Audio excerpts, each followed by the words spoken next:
இதுல முக்கியமா ஒருத்தர் குற்றம் சாட்டுறாரு, இந்த பாலாஜி பிரபுன்னு ஒரு இயக்குனர். அவர் தான் அந்த பெரிய படம் எடுத்தவர். பெரிய ஒரு முக்கியமான படம். ஒரு இப்போ நடிக்கிற உச்ச நட்சத்திரத்தோட தாயையும் அவரையுமே காதல் பாட்டு பாட வச்சு கமர்ஷியல் வியாபாரம் பார்க்க நினைச்சவர். இவங்களுக்கும் கார்த்திக் என்னங்க அவர் சொல்ற குற்றச்சாட்டுல வரிசை சில குற்றச்சாட்டு சொல்றேன், நீங்க என்னன்னு சொல்லுங்க. அவர் முக்கியமா என்ன சொல்றாருன்னா, திடீர்னு வந்து காலையில் மார்னிங் 7 மணி ஷூட்டிங், சாயந்தரம் 4 மணிக்கு தான் வருவார்.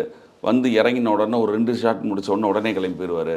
இப்படிலாம் பண்ணியிருந்தா 150 படம், அதில் ஒரு கிட்டத்தட்ட ஒரு 60-70% படம் வந்து வெற்றி படமாக இருந்து தயாரிப்பாளர்களுக்கு முன்னணி லாபம் அடித்த சம்பாதிச்ச நடிகராக ஒரு நடிகராக கார்த்திக் வளர முடியுமாங்க?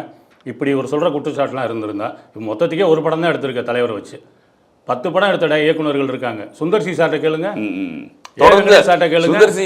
அவரோட ஏகப்பட்ட படம் தொடர்ந்து இல்லை. அப்படி இருந்திருந்தாங்கன்னா எப்படி தேடி தேடி போய் எடுப்பாங்க இயக்குனரை? அப்படி ஒரு நடிகருங்க அவர். நீ என்ன பண்ணியோ அவர்கிட்ட எதிர்வினை அவர் காட்டியிருப்பார். இவங்க எல்லாத்துக்கும் ஒரு எதிர்வினை உண்டு சார். இவங்க என்ன பண்ணியிருப்பாங்கன்னு தெரியாது. இவன் தையிலேருந்து பார்த்தா தானே அந்த குற்றம் தெரியும், தலைவர்கிட்ட கேட்டானே தெரியும். இவர் இப்படி தலைவர் யார்ட்டையும் பதில் சொல்கிற ஆள் இல்லை. திருப்பி இவன் சொன்னதுக்கு பதில் சொல்றாங்க. நிறைய விஷயம் வீட்டுக்குள்ள பூட்டிக்கிட்டு இதெல்லாம் எங்க பேச வெளியில பூட்டு போட்டிருக்கோம். அவர் சொன்ன யாரு வேணாலும் விமர்சனம் பண்ணலாம். பொதுத்தளத்தில் இப்படி பேசுறதை குறைக்க சொல்லுங்க. இந்த மாதிரி பழக்கம் இந்த மைக் இருக்கு.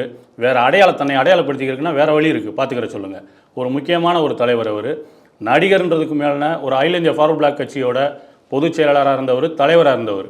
அவர் இருந்த காலத்தில் 2006 ஒரு பெரிய அரசியல் கட்சி தோல்விக்கு, நிறைய பேரோட தோல்வி, சட்டமன்ற தோல்விக்கே அவர் இருந்த கட்சி தான் காரணமாச்சு. அதெல்லாம் தெரிஞ்சுக்கிற சொல்லுங்கள். வரலாறு தெரியுமா அவனுக்கு? இன்டெலிஜென்ஸில் கேட்க சொல்லுங்கள் கார்த்திகோட இந்த பலத்தை. 2005 கார்த்திக் ராஜபாளையம் மீட்டிங், அதுக்கப்புறம் மதுரை மீட்டிங், சிவகாசி மீட்டிங் நடத்த முடியலை.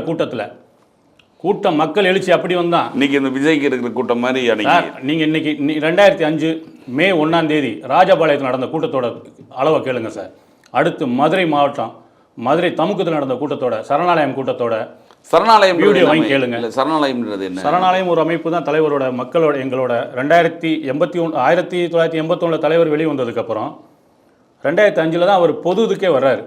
ஆனால் அவரை சார்ந்து அவரை தொடர்ந்த ரசிகர்கள், வெறி பிடிச்ச ரசிகர்கள்லாம் சவுத்தில் இருந்தாங்க. உங்களுக்கு தெரியும். மதுரை, ராம்நாடு, விருதுநகர், சிவகாசி, அங்கிட்டு தூத்துக்குடி, கன்னியாகுமரி வரையும் அவருக்கு வெறி பிடித்த ரசிகர்கள் இருந்தாங்க.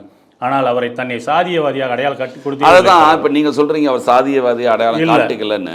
ஆனால் ஒரு தென் மாவட்டங்களில் பலமிக்க ஒரு சமுதாயத்தை சேர்ந்தவர். அதனால் அவருடைய வெளியில் அடையாளப்படுத்தும் பொழுதே அவர் ஒரு சமூக, ஒரு ஜாதி சார்ந்த பார்வை தான் வச்சுருந்தாங்க அரசியல் சம்மந்தமாக. பொதுவாக நீங்கள் அன்றைக்கி இருக்கிற ஒரு மகளிருக்கும் இப்போ பெண்களுக்கும் இவங்களுக்கு இவர் என்ன ஜாதி, கார்த்திக்ன்ற ஒரு அழகான ஒரு நடிகரும், அற்புதமான நடிகர்னு சார் பொதுமக்கள்